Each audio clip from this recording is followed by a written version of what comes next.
You just said we're moving beyond matter. I just can't imagine what you mean. Can you try to talk a little bit more about that? Well, first of all, I can't quite imagine what we mean either. I think this is the test, is to imagine what could that mean. Maybe the bridge concept is virtual reality.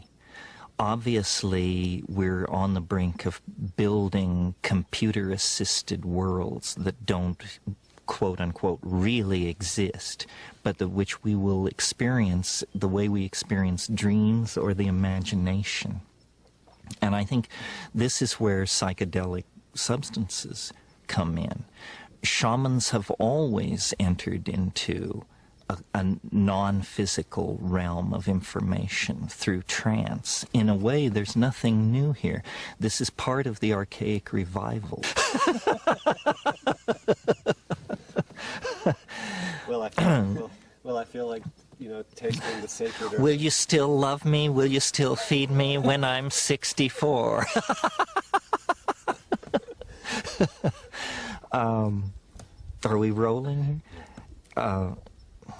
I've forgotten the thread. What was it? Oh, is it a human thing? Is it a unique, is this ascent into novelty a human thing?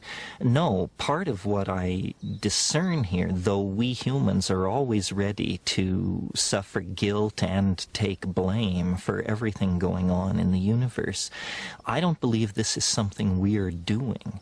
I think that we are as much corks tossed on the ocean of time as are hummingbirds and prairie dogs. In other words, an event of cosmic significance and importance is going to occur not far in the future. Are we causing it? No. Can we stop it? No. Can we hurry it? No.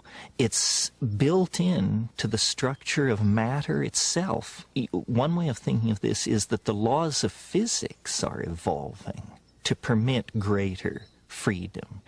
And we are, and people have said to me, well, don't you find it a little strange that such a momentous event would occur in human history?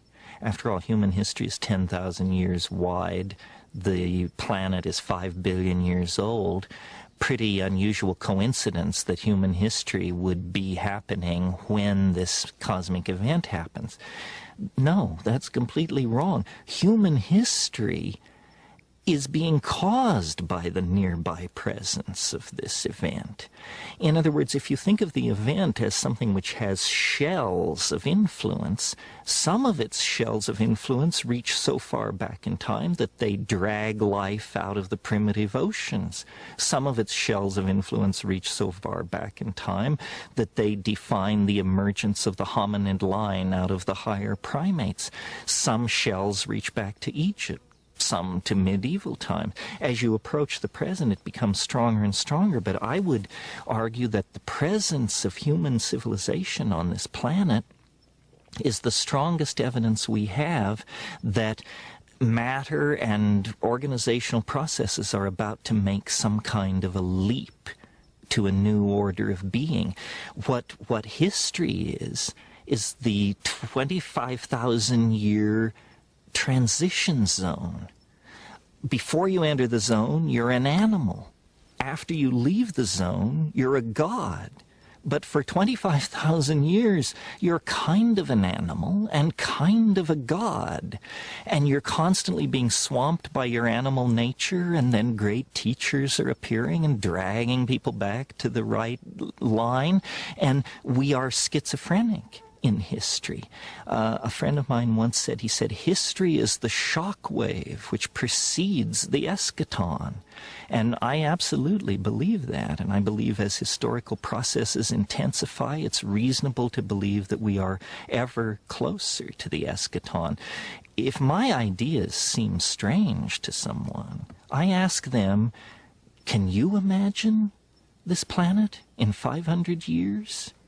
Given the propagation of ordinary historical and scientific rates of unfoldment and discovery, can you imagine this planet in 1,000 years? No, no one can imagine that, because processes are now in play which so totally rewrite the script that no one can imagine 100 years or 200 years in the future, because the discoveries which will be made in that span of time will so totally rewrite the human experience of itself and the environment that we cannot see deep into the future. And this indicates to me that the future is exploding in an asymptotic unfoldment into a kind of cultural superspace. And our own bafflement at the impossibility of conceiving any real future given the political and social and technological forces in play is proof of that. Before we go farther, I'd like you to attempt to give me a definition of concrescence and eschaton. Well, let's go backward. Eschaton first. Eschaton is a good word out of theology. It simply means the last thing. The last thing is the eschaton, and it is everything become one thing.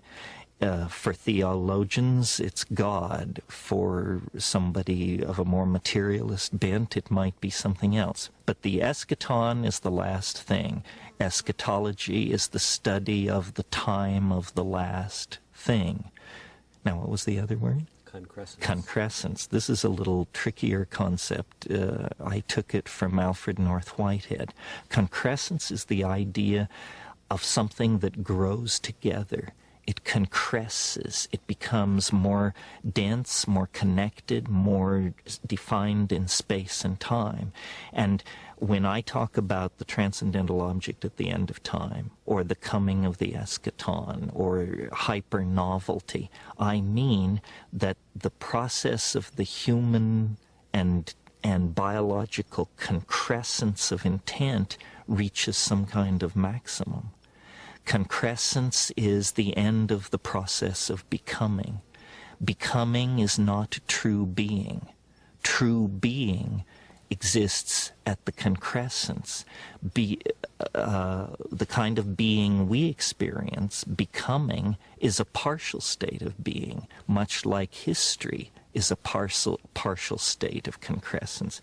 History definitely places us outside the world of biological intent, the animal mind, but history does not bring us into the presence of the eschaton. It's a partial process, and concrescence is what waits at the end. The eschaton is the concrescence. But we really can't have any way of knowing what that is, that experience of that is going to be like. No, and the reason why is because asking that question is like asking a man looking east at 2 a.m. to describe the coming sunrise. He can't, because it is literally over the event horizon of the future. And when we look into the future, we see that the east is streaked with rosy dawn, but we cannot conceive of the day that is about to come. All we can see is the dim glow of some kind of eschatological promise. Ask me this question in 2010, and I'll have a different answer.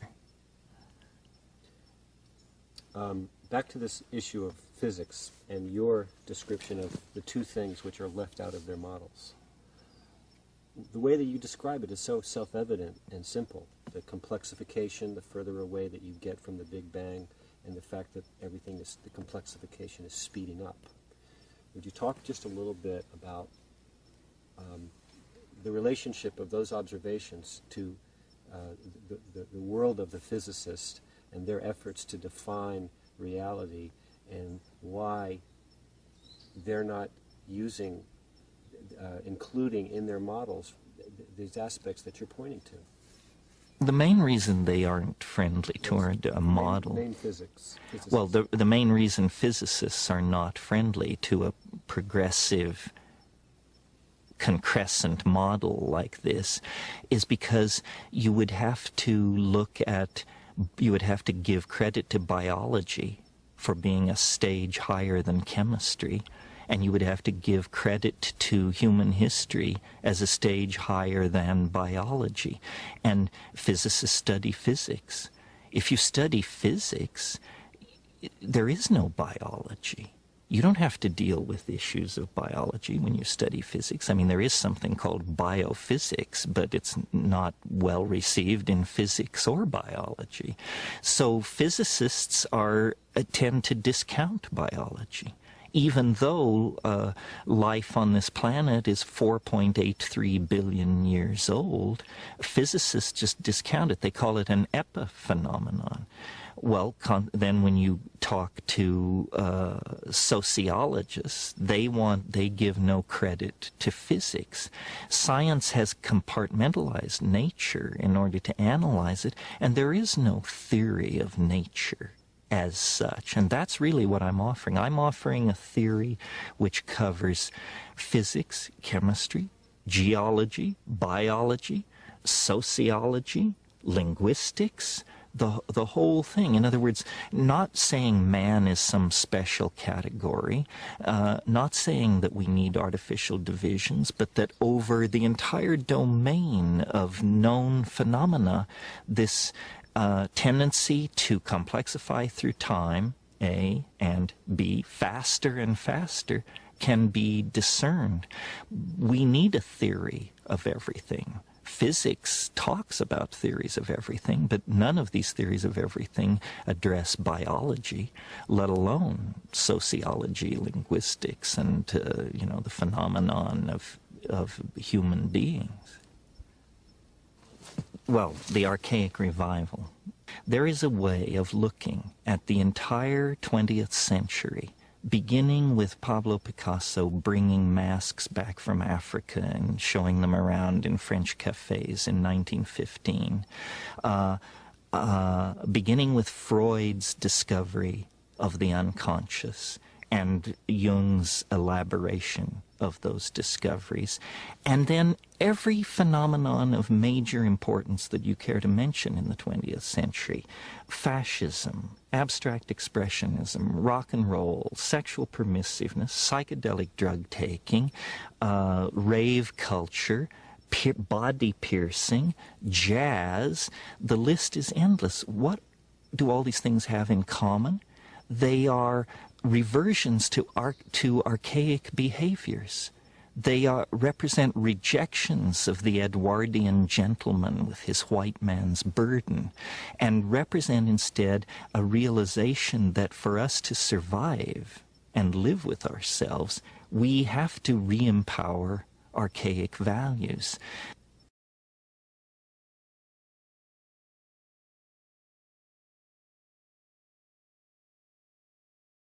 You just said we're moving beyond matter. I just can't imagine what you mean. Can you try to talk a little bit more about that? Well, first of all, I can't quite imagine what we mean either. I think this is the test, is to imagine what could that mean. Maybe the bridge concept is virtual reality. Obviously, we're on the brink of building computer-assisted... Well, I feel like, tasting the sacred... Will you still love me? Will you still feed me when I'm 64? Are we rolling? I forgot worlds that don't, quote-unquote, really exist, but which we will experience the way we experience dreams or the imagination. And I think this is where psychedelic substances come in. Shamans have always entered into a non-physical realm of information through trance. In a way, there's nothing new here. This is part of the Archaic Revival.